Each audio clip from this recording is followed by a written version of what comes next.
Hello, everybody, and welcome to the Steelers Sanctuary podcast. I'm your host, David Rivero from SteelersSanctuary.com.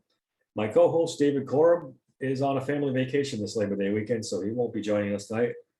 It's just going to be me solo. And in this episode, we're going to go over the Steelers' final 53-man roster as it stands today and compare it to my final 53-man roster prediction. I actually did pretty good on this one. I came pretty close. A couple of half credits we'll talk about as we go through these. The roster looks pretty good as we see it. Let's just start at the quarterbacks. This is the first one I did not get right. The Steelers kept Mitch Trubisky, Kenny Pickett, and Mason Rudolph at 3 total quarterbacks. I had the team only keeping Mitch Trubisky and Kenny Pickett. I still think I might be right on this one by the time the season starts. I just don't see Mason Rudolph being the third quarterback, not dressing on Sundays. This is a veteran quarterback who's played well in the preseason, shown enough. I can see behind closed doors Mason demanding a trade at some point. I think if not by the first game of the season, definitely by the trade deadline, Mason Rudolph will not be on this football team. I mean, we've said it from day one on this podcast, and I still believe it. But time will tell. As of right now, Mason's a part of the Pittsburgh Steelers going forward. Let's jump over to running back. This one I nailed exactly. The Steelers kept 3, Najee Harris, Benny Snell, and Jaylen Warren. Look, this one was clear as day from about the second preseason game on. Anthony McFarland was not going to make this football team. Mike Tomlin in particular doesn't seem to care too much for McFarland, even though he did circle back to the practice squad. Tomlin clearly prefers Benny Snell. I mean, the special teams aspect gives him a heads up for sure. Jaylen Warren, story of training camp. Fantastic, undrafted free agent. Just played terrific all preseason long. Exciting guy. Can't wait to see him during the regular season. And of course, Najee Harris will be the guy that gets the lion's share of the snaps anyway. We know how Tomlin loves his feature back and feature back only. So how much we see of Benny Snell and Jaylen Warren is yet to be seen, but probably not much. Wide receiver, I pretty much nailed this one too. The Steelers kept 7 at first, and now we're down to 6. The 6th now, Deontay Johnson, Chase Claypool, Gunnar Olszewski, Miles Boykin, and Steven Sims, with Calvin Austin going to the IR. I kind of predicted that on my 53-man roster. I had 7 with the caveat that Austin was most likely going to IR. We didn't know for sure, but he hasn't played a single preseason game. He hasn't practiced at all. There's no way they were going to start the season with Austin, a rookie with no practice, no game experience. Steven Sims, we've been banging the drum for him. He's been fantastic. The end arounds, the play. I thought maybe some of the other guys would push him, but Sims is the guy, and we're pretty happy about that. This is a great, great group. Probably the deepest group on the entire football team. Switching over to tight end. This one was easy. I nailed it. They kept 3. Pat Fryermuth, Zach Gentry, Connor Hayward. I said from draft day, the Steelers just are enamored with Connor Hayward. They love him. He was going to make this team. I knew it from the day they drafted. I predicted it back then. It was just as clear as day. There wasn't a hell of a lot of competition either. Kevin Rader, just a guy who wasn't going to push anyone for a job in a tight end position. This is a very good deep position for the Steelers. Probably the best they've ever been in tight end in some time now. Let's flip over to fullback. This one was easy. They kept 1. Derek Watt. What he's doing on this team is beyond me. The Steelers have a couple players in Benny Snell or even Connor Hayward that could play fullback in a pinch. The Steelers don't use fullback practically at all, once or twice every couple of games.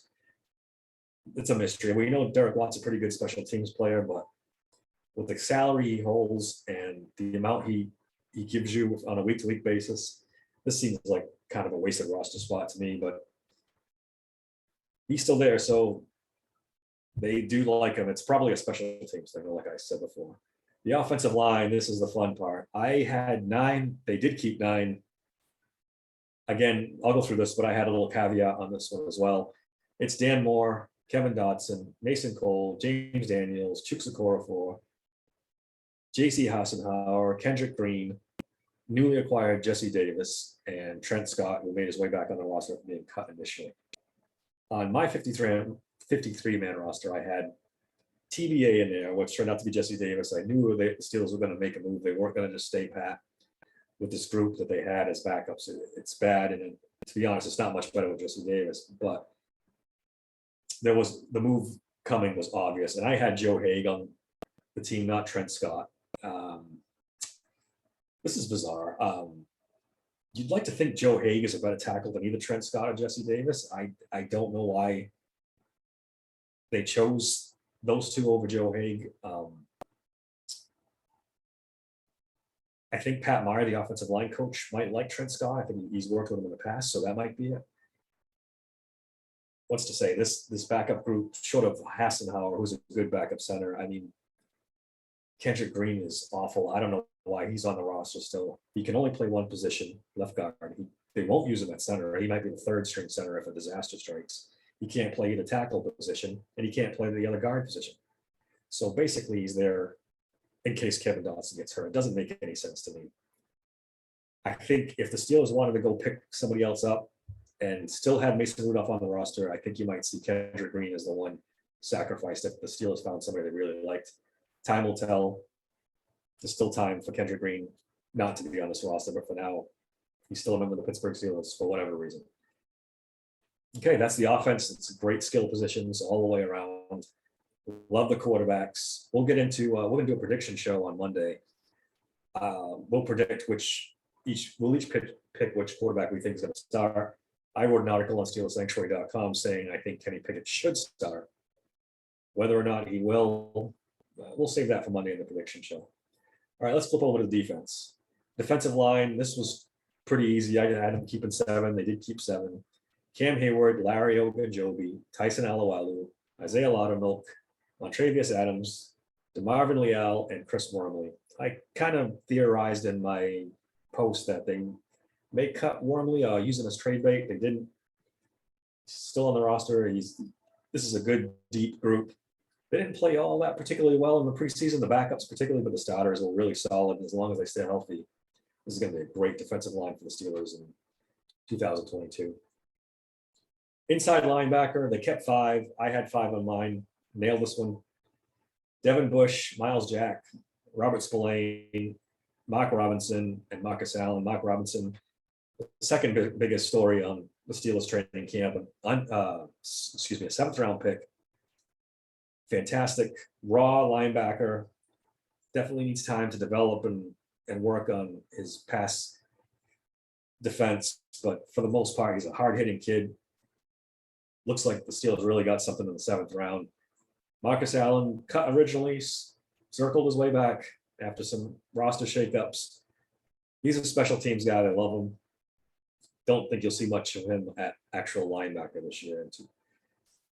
Outside linebacker, this is one I missed badly. The Steelers kept TJ Watt, Alex Highsmith, traded for Malik Reed at the last couple of days, and claimed Jameer Jones off waivers and released Derek Tuska, who I had making the 53. I also had Hamilton Rashid on my 4.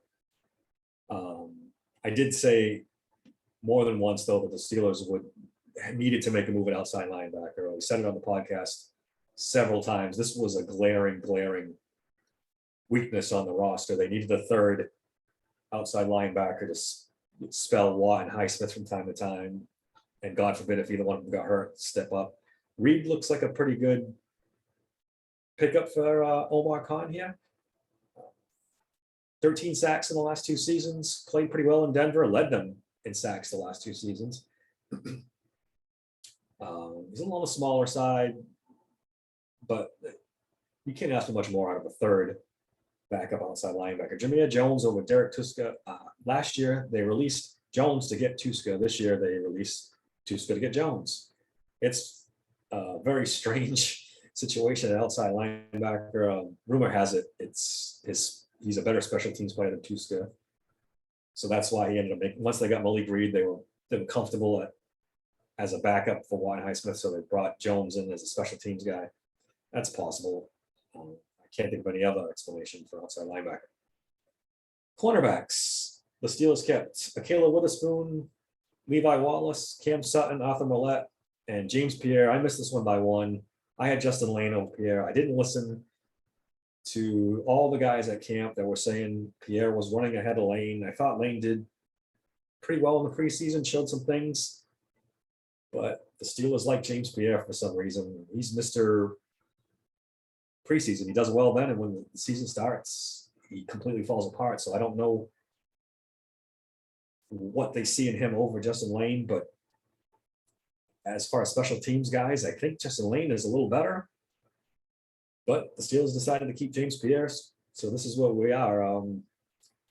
Not my favorite group on this team. We've talked about it. If Witherspoon doesn't step up and become a number one corner, this is a bad group. Cam Sutton's fine in the slot. Levi Wallace is an okay number two corner if you have a number one corner. If he has to be the number one corner, then we're in big trouble. So we'll have to wait and see how it plays out. Skip over to safety. Steelers kept 4. Minka Fitzpatrick, Terrell Edmonds, Trey Norwood, Miles Killebrew. I had him keeping 5 with the newly acquired Elijah Riley. I thought he would stay once DeMonte Casey got put in IR because we knew that was going to happen.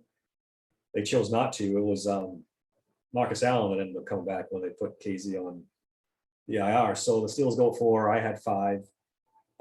This is a good group. Trey Norwood's excellent. Once Casey gets back, he only has to miss 4 games. He should be back by mid-season, I would think. This will be a really, really good group. When he comes back, does Miles Killebrew stay? That's a good question. He was injured all preseason. He's not really a safety. He's just strictly a special teams ace. We'll see how it goes. His time may be short with the Pittsburgh Steelers. But for now, he's on the roster. Special teams, no big surprises here. We hit it all 3. Presley Harvin, Chris Boswell, Christian Kuntz. Boswell. He's probably the second best kicker in the league. Presley Harvin had a pretty good preseason after struggling all of last year. He had personal issues, as we all know. But he was good in the preseason. So David and I have talked about this could be a very good special teams unit going forward. Olszewski should be a great returner in a minute. Even let Sims do the punts and Olszewski do the kicks. I'd love to see Sims return punts. They've got a bunch of specialists, like we've mentioned, Jameer Jones, Miles Killebrew, and others that are really good special teams players. This should be one of the strengths of the team, really. Practice squad, we won't go through it too much. The Steelers have, I believe, 4 more spots. Maybe on Monday we'll go over once the whole practice squad's filled in. Then we'll go over it. So that pretty much wraps up the roster. No real big surprises here. If I had to pick one, I think maybe Joe Haig was kind of a surprise. Maybe not keeping Riley after they had just kind of picked him up. I thought they would keep him. I'm not shocked Justin Lane didn't make it, but I'm a little disappointed. Buddy Johnson, not really surprised he got cut. He didn't even make the practice squad as we stand right now. That's a blown draft pick, really. I guess maybe the biggest surprise to me is Mason Rudolph is still here. That probably is the biggest surprise of all. That guy doesn't have a great amount of pedigree, but he's got starts in this league. He's a veteran. To be benched to third quarterback behind a rookie and a first-year guy they signed as a free agent, that's a tough pill for a veteran to swallow. I'm honestly surprised he hasn't done more of a media blitz to get himself out of here. Pretty shocking. Overall, it's a pretty good roster. This defense, I've talked about it before, this defense has a chance to be elite. This season really does. Health is going to be a big factor. Can Tyson Alualu stay healthy? Can Akela Witherspoon and Devin Bush become above average players? It's going to be key. If Devin Bush plays like he did as a rookie and Witherspoon plays like he did at the end of last season, this is an elite defense, top 3 defense in the NFL. if not, this is quite a variance here. If they both struggle, this defense could fall out of the top 10 and maybe even further. And if there's injuries to anyone key, like a Watt, God forbid, or a Miles Jack, or a Minka Fitzpatrick, just like most other teams, this defense could fall. They need Tyson Alualu to be healthy all season. The run defense pretty much hinges on him. If he's not there, this run defense, we saw what happened last year. It was just terrible. That also falls in line with Devin Bush playing better, helping the run defense. It didn't look good early in the preseason. They seemed to clean it up. I don't know if it's not much of a coincidence that once Tyson Alualu started playing, the run defense all suddenly showed up. If you can't run on the Steelers and they're pinning the air back and rushing you, the Steelers defense is going to be a problem. Offensively, wide receivers, offensive line, key to everything. The group played a little better the last game, particularly Daniels, which is a key because I thought he was going to be a great pickup and he's been terrible up to this point. He played better, but boy, Dan Moore struggled. Penalties, got beat a couple times. Chooks got beat a couple times when they go up against top-notch pass rushers, they're going to struggle. And I don't know how much better they're going to get. It's going to be Mitch Trubisky's athleticism or Kenny Pickett's quick release and quick decision making. It's going to be key for the offense because I don't know how long they're going to have to pass behind this offensive line. The running game was bad towards the end of the preseason. You would expect it to be better. The three inside, Dotson, Cole, and Daniels really should be an upgrade over last year. We hope it's an upgrade over last year. Najee Harris in second year, he wants to be better. It's hard to imagine him better without the offensive line playing better though. I have a pretty strong prediction of where the Steelers are going to finish this year, but I'm going to hold off, like I said, for Monday's podcast. When David Korob's back, we'll do a bunch of predictions, where the Steelers will finish, where the AFC North will finish, excuse me. We'll pick all the playoff teams, we'll pick the Super Bowl teams. We'll do some fun stuff like stat leaders and maybe sack leaders and turnover leaders and things of that nature. It'll be fun. It'll be a fun podcast on Monday. Look for that. Until then, you can follow me on Twitter at SteelersSank16. You can follow David Korob at M_Korob. We're on Instagram at Steelers_Sanctuary_podcast. You can find us on YouTube on the Steelers Sanctuary page. I really hope that you go check that out and subscribe to us. We've got some new segments called I Said What I Said. David and I both did one. They're fun. We take strong opinions. That's what this podcast is all about, strong opinions. I think you'll enjoy that one. We put every podcast on there. If you don't want to listen on your favorite streaming service, you can go to YouTube and watch us do our podcasts. And until Monday, thanks for listening, and we'll see you later.